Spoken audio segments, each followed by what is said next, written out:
Divinely Genuine. It's me. And we got a special guest. Say hi. We got a special guest. We don't know if we're going to name her Navi. It's a girl. Look how cute she is. Yes. This is my little sister's birthday present. I'm going to take it to LA as soon as I can. Oh, little baby. Yeah, look how cute she is.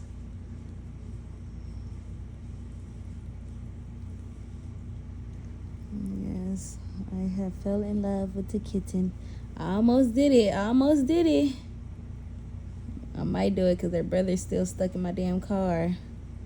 In the engine. Oh, y'all, I have no clue. This doggone cat, they mama keep putting her babies in my cars. They jumping, going back and forth. I'm scared to put it in the garage because I don't want them to get stuck in there, you know. So I'm trying to get them all out. Me and the animal control, my neighbors, they've been trying to help me. The animal control got one, the blind one. It was a blind one, y'all. I think I posted it. But yes, I'm in love with this little baby. I'm in love. Y'all, as above, so below, as within, so without, as the universe. So my soul, I give honor to you, divine Christ, divine love. Thank you for your grace, your mercy, your protection. Thank you for your kindness. Look, isn't she so cute, you guys? Good. So, we're going to do another chapter read today. Yes, indeed, we are. Of course, we're back with it. Occupation of planet Earth. We're on chapter 4. We already read chapter 3 yesterday, so we're going to do chapter 4. A new covenant, a legally binding contract. And I guess she'll be the face of the read today, and I will be doing the voiceovers. Okay, cool. So, Navi, give him a show. She's so precious. Okay, you guys just listen. A legally binding contract. In Matthew, we see that Jesus gave Peter the keys to the kingdom, who passed them down to Pope Linnaeus, who has passed it down through the papacy as successors to Peter. Christ's new covenant created a trust that placed our power and authority to rule over our lives as sovereigns to Peter and separated us from our divine inheritance. The Bible tells us that Jesus was the son of a carpenter, yet there is no evidence that Jesus himself was a carpenter. We see in Luke 4:15-44 that he taught in the synagogues, and in Isaiah 9:6, for a child is born to us, a son is given to us, and the government shall be upon his shoulder, and his name will be called Wonderful Counselor. There is a great deal of evidence that Jesus was a rabbi and counselor, a teacher of the law, the natural law, and not man's law. Christ, a professor of the law, gave us a new covenant, a legally binding contract. Let us look a bit deeper and see what else is in the contract. The legally binding covenant tells us Jesus Christ, who is described as both author and mediator of salvation, Hebrew 2:10, 7:25, that narrow is the gate and straight the path to salvation, our freedom. We are told that we must accept and come straight into agreement in Christ's new covenant. We are also told that we must surrender to become one with in new covenant.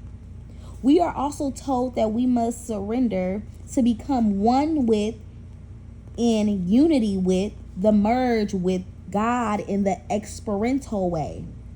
Accept, surrender, and merge are terms and are processes in trust law.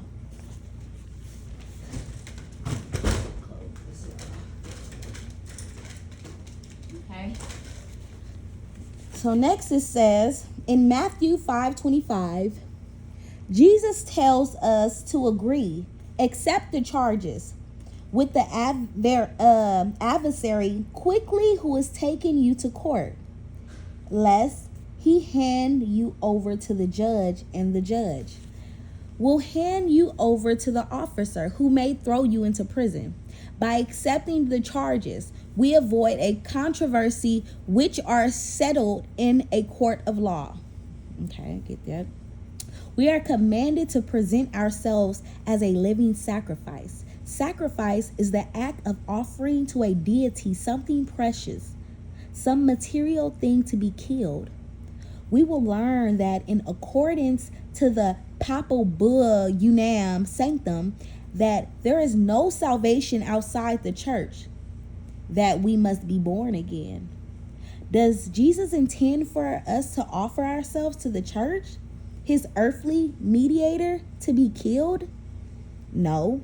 We are commanded to accept Christ's new covenant, coming into agreement therewith, and to offer up the surrender that earthly estate to be killed, dissolved, and merged, brought into union with the original estate to facilitate our reversion, returned back into the kingdom of God.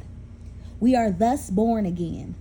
Our name returned to the book of the tree of life, in which we were born, wherein we become the true heirs to our divine inheritance. Let's take a closer look at what the contract says about salvation. The content of God's salvation includes the personal and national deliverance from one's enemies, deliverance from slavery, Deuteronomy 24:18, ongoing protection and preservation from evil. Psalms 121, escape from death. Psalm 68:19, healing. Psalm 69:29, Jeremiah 17:14, inheritance of the land, descendants, and long life. The Bible tells us that salvation includes the inheritance of lands. The inheritance of the land sound like an inheritance received right here on earth, and not an inheritance received after death. Did y'all hear that? Let me just say it one more time, just in case you didn't. The Bible tells us that salvation includes the inheritance of lands. The inheritance of land sound like an inheritance received right here on earth, and not an inheritance received after death. The Bible also speaks of the deliverance from slavery. Could this be the deliverance from the economic slavery and freedom from the licensing and taxation on our sovereign, unalienable rights that we experience today? The Bible tells us that God saved Israel from slavery in Egypt in the past. For the Jews of the Old Testament, salvation was not an abstract concept, but a real and present experience right here on earth. We also see in Ezekiel 36:22-32 that after salvation comes habitation in the land. Could the promised ongoing protection and preservation from evil be a protection from the church of Satan and its many corporate entities? And could this escape from death, healing, long life be just that? We know that his body in which we reside is capable of miraculous healing. So why does it happen only once in a while? Let's take a brief look at the quantum effects of debt. All currency carries a charge, thus the reason it is called currency. Debt carries a negative charge. Not negative like bad, but negative like in the positive and negative flow of electricity. These negative charges of debt must have a discharge or a pathway back to the source to complete their natural flow. In our present economic system of fiat currency, the discharge is blocked, interrupting the natural flow of the currency energy, blocking its return to source. This leaves us with all this negative energy, negative charge, hanging out in the ether, seeking a return to the ground, seeking a discharge. The negative charge seeks out the weakest point in which to return to source. It is this unintended discharge that is the cause of cancer, increased crime and drug use, increased divorce and domestic violence, and increased terrorism, death, and destruction in the world. Our government capitalized on these negative energies, using bombs as a method of discharging these negative energies like a relief valve. Thus, why the need for perpetual war? If there is no controlled discharge, if there is no controlled discharge, the energy will return to the ground in an extremely destructive manner. We're going to read that one more time. Thus, why the need for perpetual war? If there is no controlled discharge, the energy will return to ground in an extremely destructive manner. The discharge of bombs returns the energy to source, but in the form of dead bodies. Buildings and cities reduced to rubble and dust, and literally return to ground, dust to dust.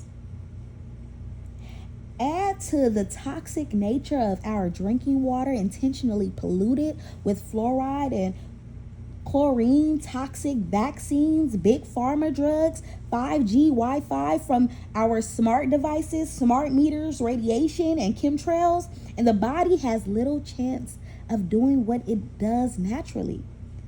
Fear is yet another destructive force that blocks the body's ability to miraculously heal itself, and we are constantly bombarded by fear porn in the media. Woo! Where my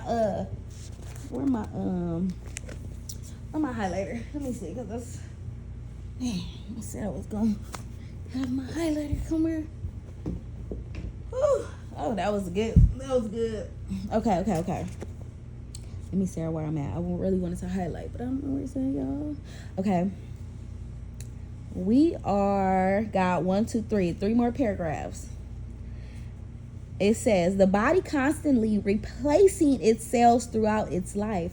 Although some cells replace themselves more often than others, there are no cells in the body that are more than 7 years old. So why do we age? The body has reports of people living several hundred years, having babies at the age of 700 years of age.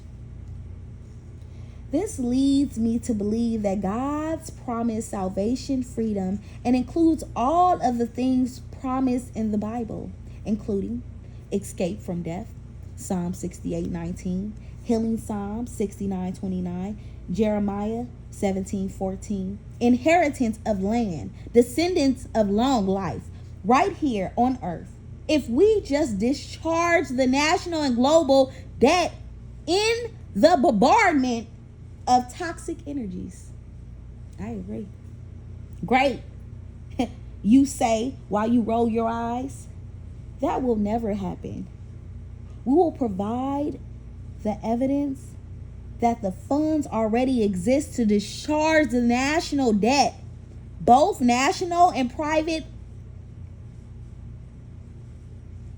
later in the book. But first, back to the contract. Okay, so that was the ending. Let me read that last little part again. So it's like, great. You say as you roll your eyes, that will never happen. We will provide the evidence that the funds already exist to discharge the national debt, both national and private, later in the book. But first, back to the contract. That was pretty good. Y'all, this book is just getting better and better. Chapter 4. Complete. Y'all, we did it.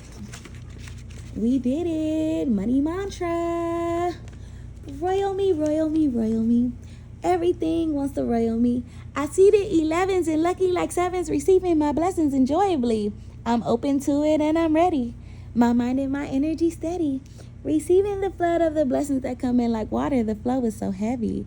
Receiving the flood of the blessings that come in like water. The flow is so heavy. You guys, I hope you guys got y'all book, Occupation of Herb. Continue to feel free to read along. If you don't like to read, just listen along to me. You can always fast forward. You can always rewind just in case you didn't hear nothing or hear something correctly. But this is Navi. I don't know if that's really what we're going to name him. My little sister said Blue. But I think he's so cute. I mean, it's a girl. She's so cute. I'm falling in love. I ain't never had a cat before, you guys. I never had a cat before. But she's so precious. I fell in love. Yes, your little mama. Yes, your little mama. But yes, I wanted to come on here and read for you guys before I get ready to go to work and stuff. I was just lounging and chilling. I was like, you know what, let me just get a chapter and show the little new baby. Let her be the face for today. Yes, I know. Anubis is just loving her so much. But I'm so happy to see you guys. I'm so happy that you joined me. And I hope you guys like and subscribe. Please like and subscribe. We chapter 4 in. What? Chapter 4 down. Hey, we get these chapters in. Slowly but surely. Steady wins the race. And we ain't rushing. So I want to thank you guys for coming on here. I want to ask you guys to like and subscribe. And don't forget to get your book requested by Mama Empress Rare Bird, who I love so much. And so it is, and I thank you. Like and subscribe. Okay, guys, see you guys next time. Okay, bye.